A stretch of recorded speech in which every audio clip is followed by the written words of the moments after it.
Abordaré en qué consiste la filosofía desde sus características. ¿En qué consiste el hacer filosófico? ¿Por qué quien hace investigación, una explicación de tipo filosófico, se llama filosofar, como visto como un verbo en acción?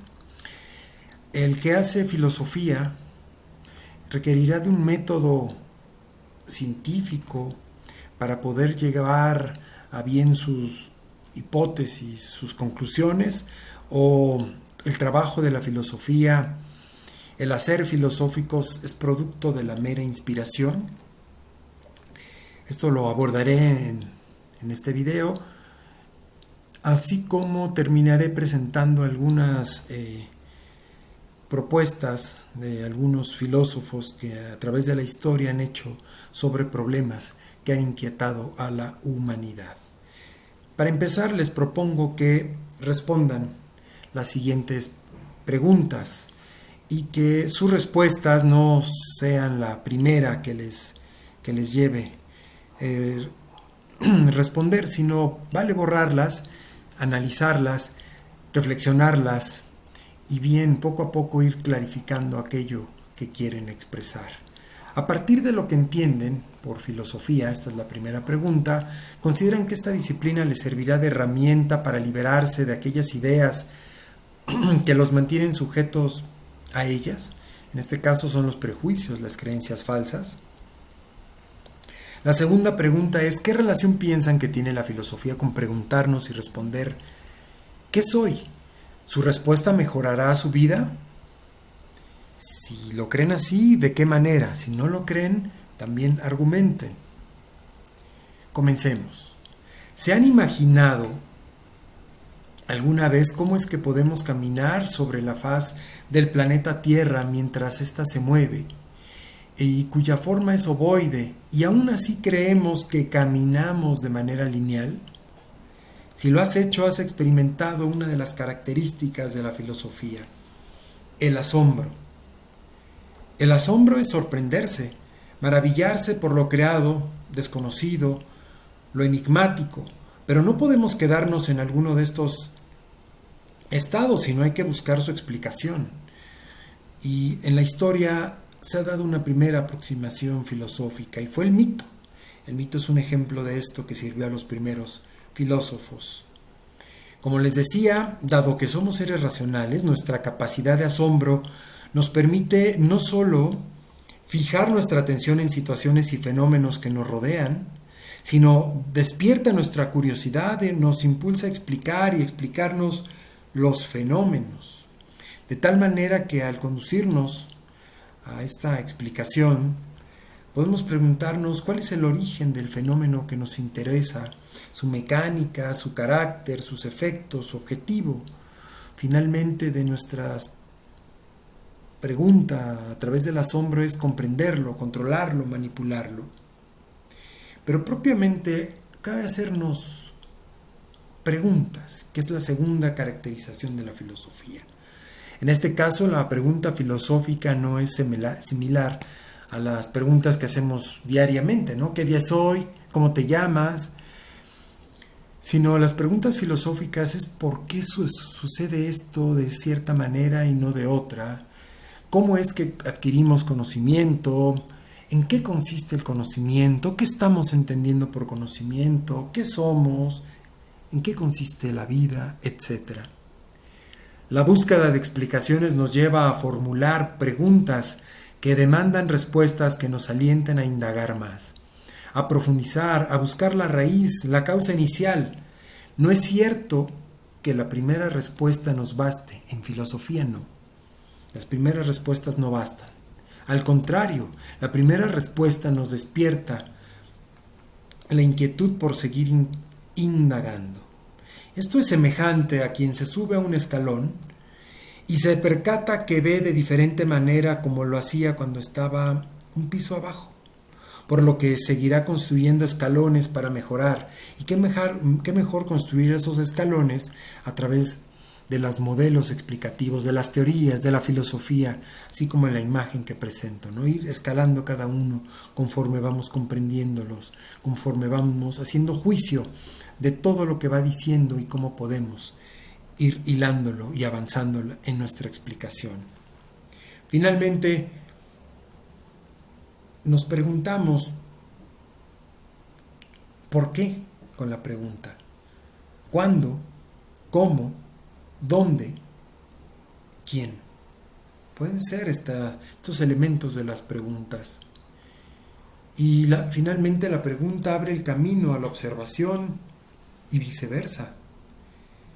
El filósofo, el científico, el teórico, a través de la observación, han encontrado regularidades, ciclos constantes, que a través de las preguntas han construido modelos explicativos, teorías, estos tres personajes. Finalmente, las preguntas filosóficas se derivan de nuestra naturaleza indagadora, racional.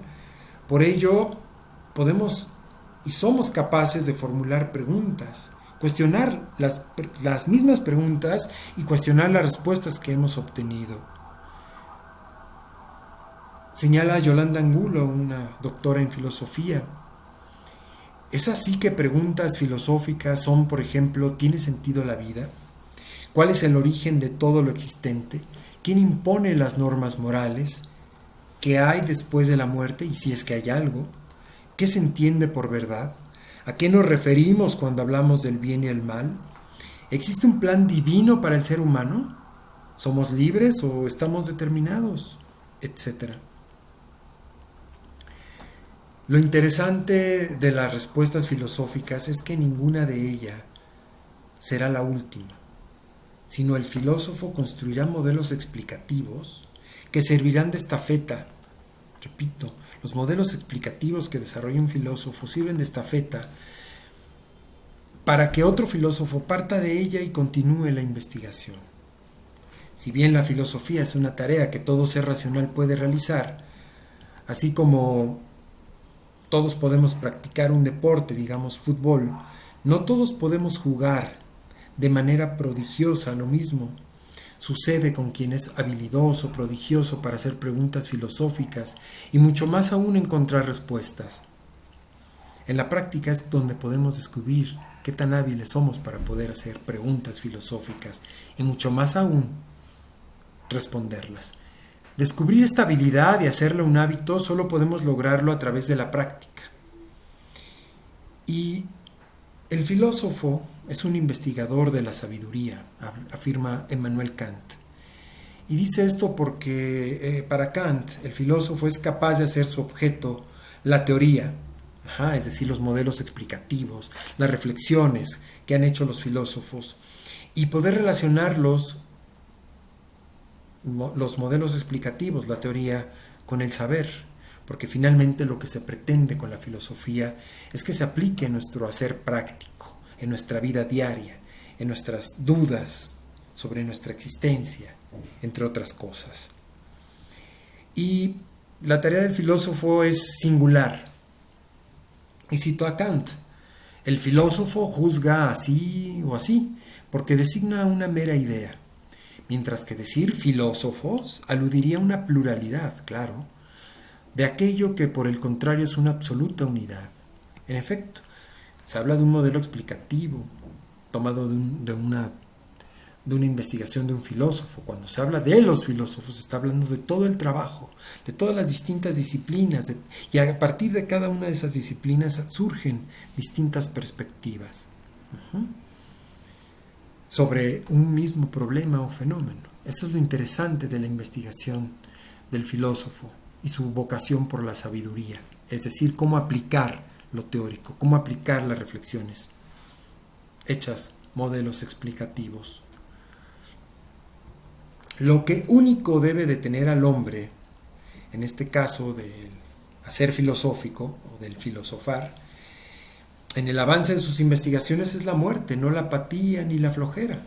Así describe Kant el avance y la continuidad del hacer filosófico y de la ciencia. Lo cito: ¿qué masa de conocimientos, qué invención de nuevos métodos no se habría ya acumulado Si un Arquímedes, matemático, un Newton, un físico, o un Lavoisier, como otro físico, con su laboriosidad y talento, hubiesen sido favorecidos por la naturaleza con una vejez que durase siglos sin disminución de la fuerza vital.